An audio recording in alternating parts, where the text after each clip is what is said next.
devoto, que alegria contar com a sua companhia em mais um dia. É sempre bom ter você aqui juntinho comigo neste programa tão especial que sempre traz alguma novidade sobre a devoção ao Divino Pai Eterno. E é graças a você que esse programa acontece. Por isso, ligue no 62 3506 9800, 62 3506 9800 e venha fazer parte dessa família de amor. Se você ligar nesse número, você vai conseguir se tornar uma filha evangelizadora e um filho evangelizador. Olha só que bênção! E hoje o programa é especial. Nós vamos falar sobre uma data que marcou aqui em Trindade. É o dia 18 de novembro de 2006. Olha só, essa data foi quando o santuário foi elevado à Basílica e quem vai contar tudinho pra gente vai ser o Padre Wellington Silva. Vamos comigo!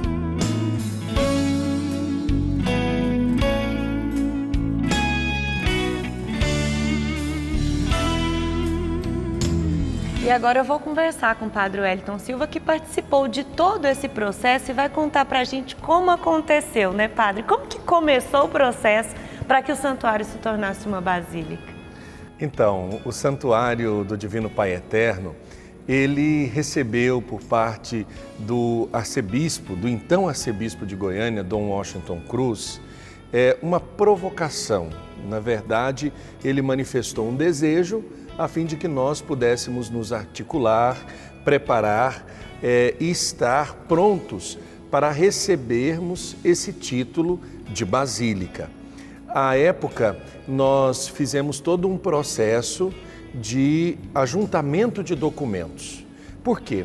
O Santuário Basílica do Divino Pai Eterno teve o seu início num primeiro modelo de construção, numa primeira planta proposta na década de 40, por volta do ano de 43, e com o passar dos anos, com a inviabilidade desse processo, somente na década de 50, no ano de 57, é que nós tivemos então o início ou a reforma do projeto de construção para aquilo que hoje temos, que é este templo que fica no alto do Morro da Cruz das Almas, em forma de cruz. De modo que esta igreja, por si só, ela tem uma história na vida do povo goiano e na evangelização no coração do Brasil.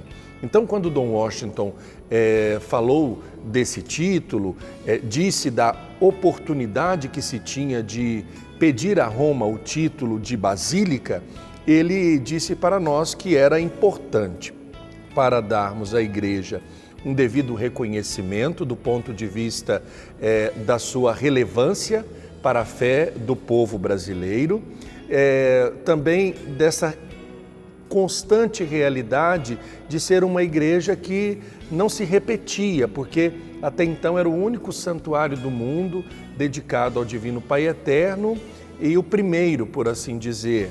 Depois surgiram outros, mas tudo partiu dali.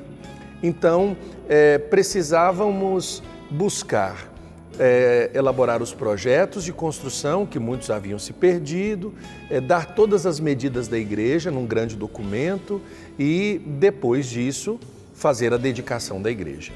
Porque até então, o Santuário de Trindade do Divino Pai Eterno, que hoje é a Basílica, ainda não havia sido dedicado. Então, ainda na primeira década dos anos 2000, foi feita a dedicação do santuário. A dedicação consistiu justamente na consagração de um novo altar e na bênção das paredes, onde estão ali dispostas as cruzes de dedicação. São 12 cruzes para lembrar os 12 apóstolos que sustentam a fé da igreja. Depois, se observarmos com a dedicação realizada, aí sim passaríamos ao processo de pedir o título e responder um questionário para sabermos: o Santuário do Divino Pai Eterno pode receber o título de basílica ou não? E consultando à época um liturgista, ele era sobrinho-neto do cardeal Agnello Rossi, o Dr. Marcos Chaves, com quem eu tive a oportunidade de trabalhar.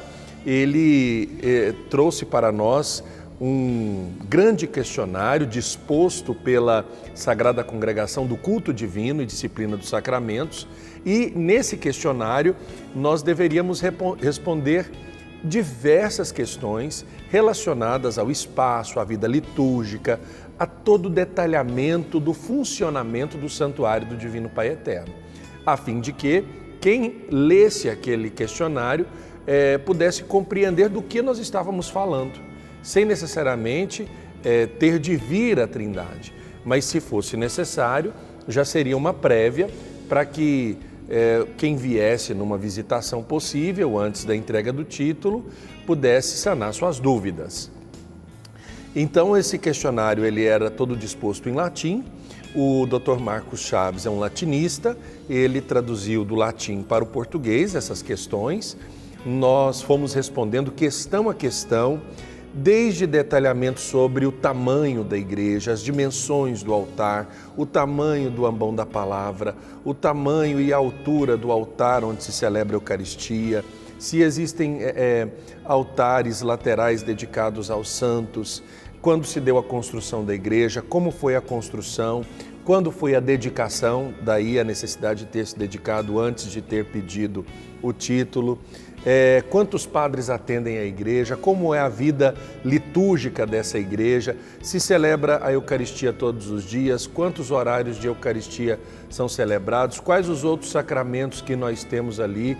Então, tudo isso foi disposto num grande relatório para que nós pudéssemos dar uma visão geral da vida do Santuário Basílica e da distinção natural que essa igreja já tinha para dizermos, só falta receber o título de Basílica, que foi aonde nós encaminhamos, depois disso, um relatório de mais ou menos umas 400 e poucas páginas para Roma, que não somente tinha as respostas desse questionário, como também documentos, como atas, documentos dos padres que ali trabalham, documentos da arquidiocese com relação à atividade litúrgica, fascículos ali das celebrações anuais da festa do Divino Pai Eterno e também fotografias da igreja em detalhamento e, é claro, em momentos de celebração, que é bonito, Você vê uma foto, por exemplo,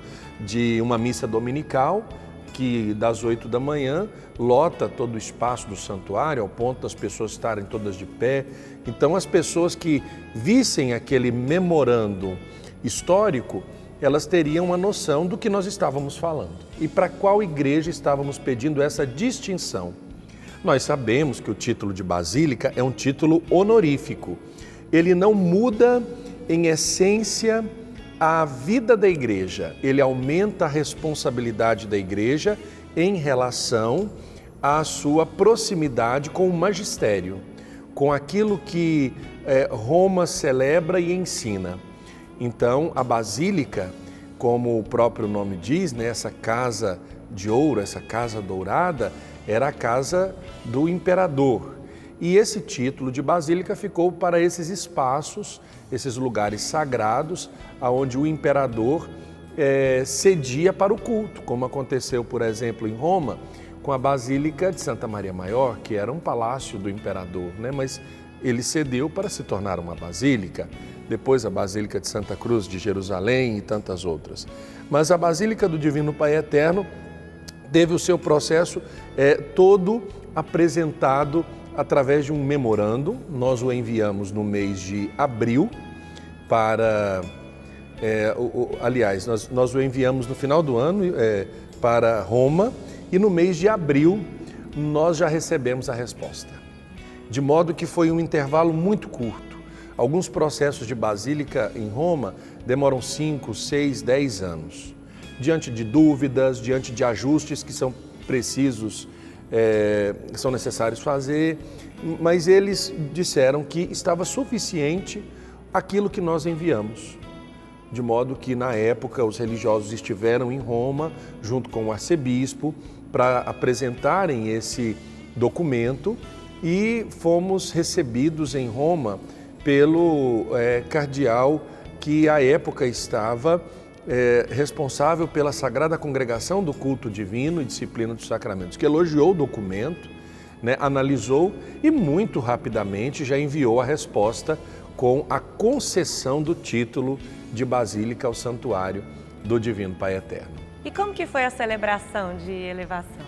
Então, chegou em abril o documento, nós tivemos um tempo de preparação até o mês de novembro, porque foi escolhida a data do mês de novembro de 2006, né?